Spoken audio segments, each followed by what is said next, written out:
சமீபத்துல நான் ஒரு கேட்ட கதை, எனக்கு பிடிச்ச கதை.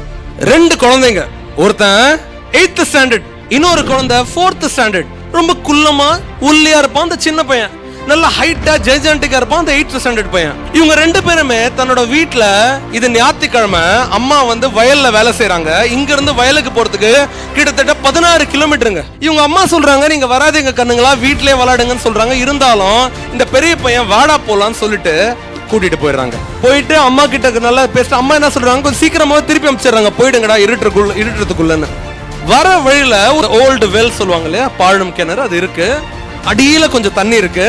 அதை சும்மா விளையாடும் போது தவறி அந்த 8th ஸ்டாண்டர்ட் பையன் கீழே விழுந்துடுறாங்க. குழந்தை கீழே விழுந்தா என்ன வலின்னு ஒரு அம்மா அப்பாவை தவிர யாருக்கும் தெரியாது. நான் உண்மையா இந்த நிமிஷம் சுஜித் ஓட அம்மா அப்பாக்காக கை தட்டணும்னு நினைக்கிறேன். இதை மேல வந்தாங்க இல்லையா, ஒரு குழந்தை கிணறுல விழுந்து அதை மீண்டு வந்து கை தட்டலாமா ஜோரா? அந்த மாதிரி ஒரு குழந்தை உள்ள விழுந்துச்சு, யாருமே இல்ல. கிட்டத்தட்ட 15 கிலோமீட்டர்ஸ் இந்த சைடு ஒரு 12 நடுவுல அந்த குழந்தை விழுந்துருச்சு. யாருமே இல்ல, அந்த குட்டி பையன் மட்டும் தான் இருக்கான். அந்த குட்டி பையன் பேரு த்ருவ், இன்னொரு பையன் பேரு அசோக். கீழே விழுந்திருக்கான் அந்த அசோக் த்ருவ் என்னை காப்பாத்து, த்ருவ் என்னை காப்பாத்து, த்ருவ் என்னை காப்பாத்துன்னு சொல்றான். த்ருவுக்கு ஒன்றும் புரியலைங்க, சின்ன குழந்தை, சுத்தி யாரும் இல்ல. ஆனா உள்ள இருக்கிறது இவனோட டபுள் ட்ரிபிள் 4 மடங்கு 5 மடங்கு வெயிட்டா இருக்கிற ஒரு குழந்தை. என்ன பண்ணும் தெரியல அந்த குழந்தைக்கு. உடனே வேற என்னன்னு தெரியாத அந்த குழந்தைக்கு அந்த பக்கெட், ஒரு பக்கத்துல ஒரு கயிறு மாதிரி இருக்கு, பழைய பக்கெட்டை தூக்கி உள்ள போடுறான். அந்த குழந்தை இழுக்க ஆரம்பிக்கிறான். அண்ணாவை இழுக்கிறான், திருப்பி கீழே விழுறான். டே த்ருவ் காப்பாத்துறான், அசோக் கத்துறான், திருப்பி இழுக்கிறான். Finally to all our questions, நம்ம எல்லாருக்கும் ஆச்சரியம் வர மாதிரி அந்த குழந்தையை காப்பாத்திடுறான்.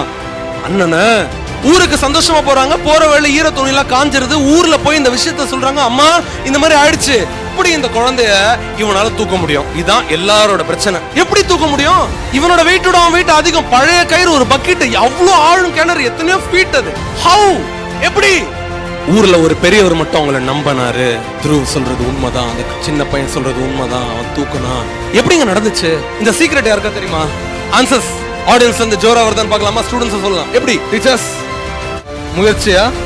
ஓகே, வேற முயற்சி கண்டிப்பா இருந்துச்சு. அது மட்டும் இல்லைங்க, வேற ஏதோ ஒரு பெரிய எலிமெண்ட் அந்த பெரியவர் சொன்னாரு. அதான் ரீசன் சொன்னாரு. என்னவா இருக்கலாம்? தன்னம்பிக்கை, கான்ஃபிடன்ஸ். சீக்ரெட் சொல்லிட்டா, அந்த பெரியவர் சொன்னாரு, அந்த குட்டி குழந்தை எப்படி தெரியுமா தூக்குச்சு?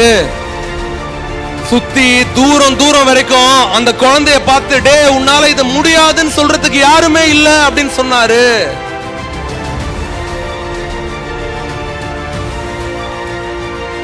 சுத்தி தூரம் பல கிலோமீட்டர்ஸ்க்கு யாருமே இல்ல. டே த்ருவ் உன்னால இது முடியாதுடா, விட்டுறான்னு யாருமே சொல்லல. அதனாலதான் அந்த குழந்தையால முடிஞ்சது. சொல்றேன், இங்க இருக்கிற ஒவ்வொரு குழந்தையும் பயங்கரமான சக்திசாலியான குழந்தை. அதுவும் கிராமப்புறங்கள்ல இருக்கிற குழந்தை, மண் வாசனை இருக்கிற குழந்தை, இந்த நேச்சரோட ஒன்றிய குழந்தை, பவர் அதிகம். குழந்தை தோத்துச்சுன்னா அதுக்கு முக்கியமான காரணம் சுத்தி இருக்கிற பீப்புள் ஒரு பெரிய காரணமா இருப்பாங்க. பேரண்ட்ஸ் நீங்க நம்பணும், டீச்சர்ஸ் நீங்க நம்பணும். முதல்ல எங்க தெரியுமாங்க நம்பணும்? முதல்ல எந்த அம்மா தன்னை நம்பினாங்களோ அவங்க குழந்தைய நம்புவாங்க. எந்த அம்மாக்கு தான் மேல நம்பிக்கை இல்லையோ அந்த அம்மா எந்த குழந்தைய நம்ப மாட்டாங்க. If a child loses because the mother has lost already, எந்த குழந்தை இன்னைக்கு தோக்குதோ அதுக்கான ஏற்கனவே அந்த அம்மா தோத்துட்டாங்கன்னு அர்த்தம். எந்த அம்மா தோல்வி ஒத்துக்கலையோ அந்த குழந்தை என்னைக்குமே தோல்வியை ஒத்துக்காது. The secret behind every child is the mother. ஒரு தாயோட சக்திசாலி இந்த உலகத்துல வேற எதுவுமே இல்ல. ஒரு தாய் நடக்கும், முடியும்டா சொல்லும், நடறான்னு சொன்னா காலு உடைஞ்ச குழந்தை எழுந்து நடக்கும். கேன்சர்ல சஃபர் பண்ற குழந்தை கூட கேன்சர்ல இருந்து வெளியே வரும்.